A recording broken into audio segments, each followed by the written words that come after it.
Mungkin hitungan kita terakhir lebih dari 108 masalah, 110 masalah yang kita selesaikan dalam 1 tahun lebih 18 bulan pemerintahan kita. Ini prestasi yang bukan kecil.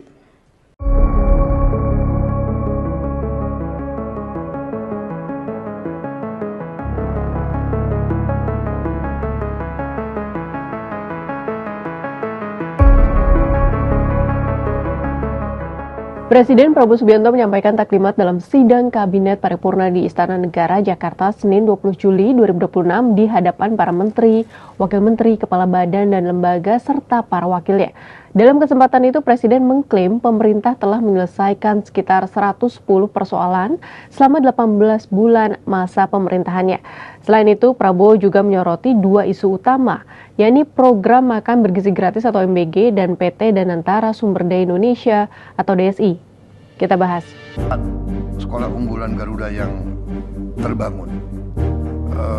Di awal taklimat yang berlangsung sekitar 90 menit, Presiden Prabowo lebih dulu menyinggung program makan bergizi gratis atau MBG. Ia mengaku selama ini terus mendapat serangan dan kritik terkait program tersebut. Saya diserang karena ingin memberi makan bergizi untuk anak-anak Indonesia. Memberi makan untuk anak-anak Indonesia, untuk ibu-ibu hamil, untuk orang-orang lansia, dianggap pemborosan. Tapi ribuan triliun yang menguap, yang pergi dari bumi Indonesia tiap tahun selama 34 tahun, tidak ada komentar. Tidak ada pakar yang protes. Tidak ada investigasi.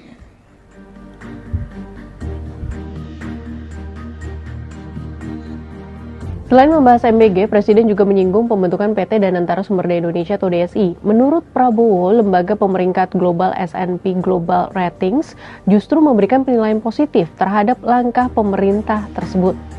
Tadinya kita ditakut-takuti. Ada rating agency, ya, global rating agency, nanti akan kasih raport jelek Indonesia. Kita akan diturunkan supaya nanti nggak ada yang mau invest di Indonesia. Saudara-saudara, bukan kita takut, tapi ternyata Standard & Poor, S&P, mereka sendiri sudah umumkan bahwa mereka menilai bahwa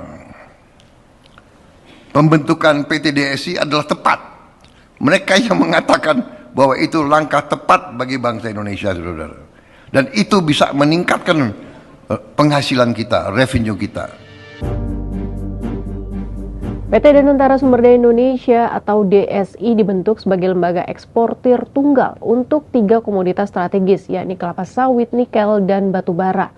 Perusahaan ini dijadwalkan mulai beroperasi penuh pada 1 September 2026 sebagai instrumen negara untuk memperbaiki tata kelola ekspor komoditas strategis. Melalui mekanisme baru tersebut, pemerintah berharap tata kelola ekspor menjadi lebih transparan karena harga transaksi dan potensi devisa negara dapat diketahui secara lebih akurat. Prabowo menilai praktik under invoicing dan transfer pricing selama ini menyebabkan nilai ekspor tercatat lebih rendah sehingga berpotensi mengurangi devisa negara. Menurut dia, dalam sekitar 1,5 bulan operasional PT DSI, devisa yang berhasil dikelola telah mencapai 10,5 miliar dolar AS. Karena itu Presiden meminta jajarannya tidak cepat berpuas diri maupun gentar terhadap penilaian lembaga pemeringkat global. Selesai sidang Kabinet, Menteri Keuangan Purbayudi Sadewa turut menjelaskan pernyataan Presiden yang terkesan meminta Kabinet tidak terlalu bergantung pada penilaian lembaga pemeringkat global. Kalau Anda lihat kan, dari akhir tahun lalu, awal tahun terus kita diserang dengan kemungkinan downgrade, peringkat, dan lain-lain kan. Dari MSCI masuk ke Moody's, Fitch, dan lain-lain, seolah-olah kita buruk menuju ke, mereka bilang kehancuran Indonesia akan krisis. Ini update dari S&P merupakan kita bilang konfirmasi bahwa kita berjalan di arah yang benar dengan kebijakan yang baik dan hati-hati. Adapun laporan terbaru S&P Global Ratings yang dirilis pada 13 Juli 2026 mempertahankan peringkat kredit Indonesia di level BBB dengan outlook stabil. Artinya S&P menilai Indonesia masih memiliki kemampuan yang memadai untuk memenuhi kewajiban utangnya. S&P juga menilai prospek pertumbuhan ekonomi Indonesia tetap kuat didukung oleh permintaan domestik, investasi, dan ekspor komoditas. Selain itu, beban utang pemerintah dan utang luar negeri Indonesia dinilai masih relatif rendah dibandingkan negara-negara dengan peringkat serupa. Tekanan fiskal yang terjadi dipandang bersifat tidak permanen, sementara kredibilitas kebijakan fiskal pemerintah tetap terjaga, terutama dalam menjaga defisit APBN sesuai batas yang ditetapkan serta fleksibilitas pengelolaan anggaran. Sahabat Kompas, pernyataan Presiden Prabowo menjadi sinyal bahwa pemerintah tetap percaya diri di tengah berbagai kritik terhadap ekonomi nasional. Kini publik menunggu pembuktiannya. Semoga optimisme itu akan tercermin dalam meningkatnya kesejahteraan masyarakat.